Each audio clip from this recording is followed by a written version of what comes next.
Shout out all the flat earthers. I love you. What's one delusional fun fact? I don't think it's delusional because what I believe is real. No, bro, everything with me real, bro. All right, I fuck with that. How about you?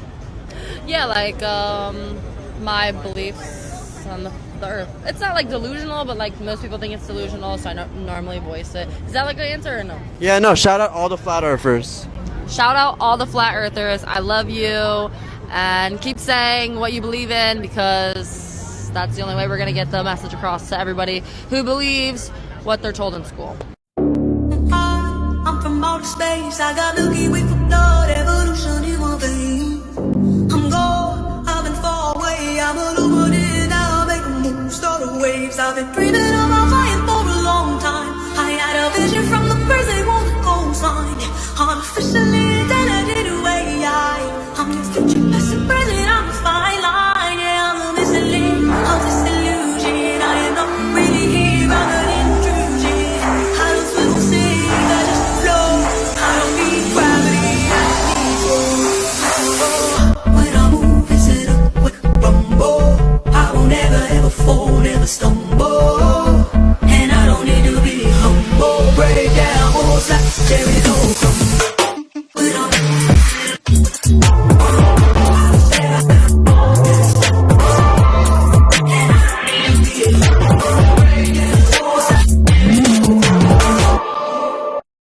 NASA lied to you. The planets aren't what you think. And the Bible knew it first. Planets are not spinning balls in space. They are lights within the firmament. The 7 planets give you the 7 chakras, the 7 metals, 7 days of the week. Monday for the moon, Saturday for Saturn, Sunday for the sun. That's why Christians celebrate their God on Sunday. Because Jesus is the sun. 12 disciples, the 12 zodiac signs. The sun is your soul. Jesus is the soul inside of you. 7 planets are the 7 energies that create this universe. 7 days of creation for the 7 planets. The roots are made by Saturn, the leaves are made by the moon. The fruit is made by Jupiter, the stems made by the sun. Everything in the universe is governed by a celestial body. They worship Saturn because Saturn rules time. Saturn is all about conditioning.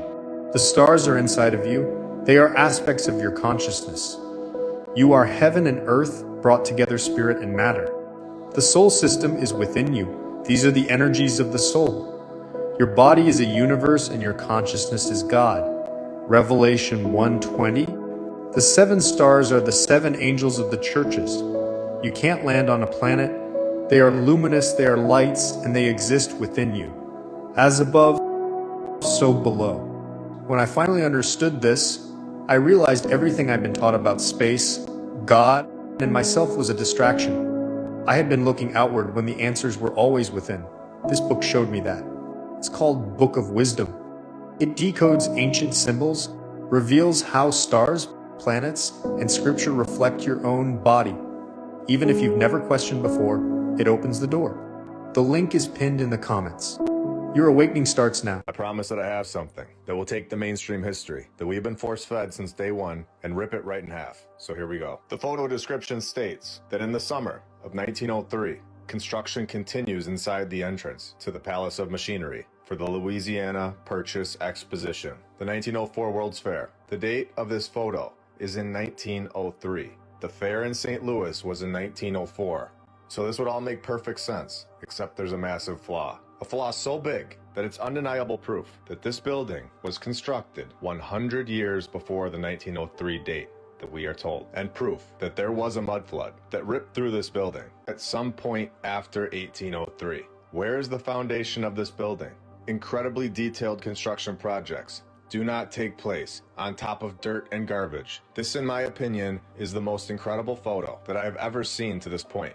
A lie right in our faces, saying that this was being built in 1903, when we have multiple dates of 1803, time-stamped right on the building.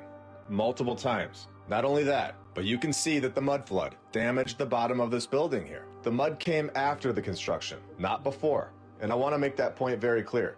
This is a cleanup project, 100%. After this World's Fair, they knocked these buildings down. Not because they were pathetic, but because they held dates that do not fit in our mainstream timeline and architecture that we cannot reproduce today. It's incredible. I've been talking to many people, engineers, construction workers, architects, and more about this photo. They are telling me that this is undeniable proof. And at this point, there isn't an excuse in the book that could save the mainstream history. It's time for everyone to wake up to the nonsense. What up, fam? Everybody's got to watch this. My buddy Justin goes to the county commission meeting and exposes NASA. Today I would like to suggest that Brevard County designate January 27th to be National Gus Grissom Remembrance Day. Gus Grissom was set to be one of the first 3 men to set foot on the moon through the Apollo 1 mission launching from our very own Kennedy Space Center.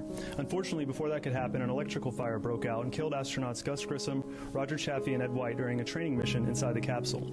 The Grissom family had doubt from the official NASA ruling from the very beginning. Even before Apollo 1, Grissom received death threats, which his family believed emanated from within the space program. The threats were so serious he was put under Secret Service protection and moved to a safe house. According to his wife, Grissom warned her, if there's ever a serious accident to happen within the space program, it's likely to be me. But why? Grissom was known for being critical and quite outspoken regarding NASA's ability to put men on the moon. And on January 22, 1967, he gave an impromptu press conference with media and stated they were a decade away from a lunar mission. This embarrassed NASA publicly. He was heavily reprimanded for giving this interview without permission. In another instance, he was frustrated by not being able to communicate with someone just one building over, and he said, "How are we going to get to the moon if we can't talk between 2 buildings?" And most notably, he brought a lemon and hung it in the spacecraft for all the news cameras to see, letting everyone know what he thought about the Apollo program. Again, embarrassing NASA. And unfortunately, just 5 days later, on January 27, 1967, Gus Grissom, Roger Chaffee, and Ed White were burned alive on the launch pad when a fire engulfed their command module during a test flight. Gus told his wife that the CIA was spotted on the launch pad the day before the fire and they had never been there before. The CIA also came to the Grissom home, seized his personal documents, including a report he planned to give to his senator. They raided the home and confiscated the belongings an hour before they notified the wife of the death. So to recap, Gus Grissom is embarrassing NASA in front of the media, calling the rocket a lemon, receiving death threats, warning that something could happen to him. Then the CIA is seen on the launch pad for the first time ever, and he's dead the following day. Ladies and gentlemen of the jury, it doesn't take a rocket scientist to see that there is foul play and a cover-up going on here. His wife and sons fought tirelessly for years to get answers surrounding his death, constantly being met with resistance. And to this day, they maintain that that fire was started deliberately. Did NASA and the CIA murder 3 astronauts and cover it up? The public deserves to know the truth, and my hope is that this day of remembrance will shed light on what really happened to these 3 men and get their families the justice they deserve. I will also be sending a formal request to the federal government to reopen this investigation, and I hope the Brevard County Commission will support me in that effort. Thank you very much for your time.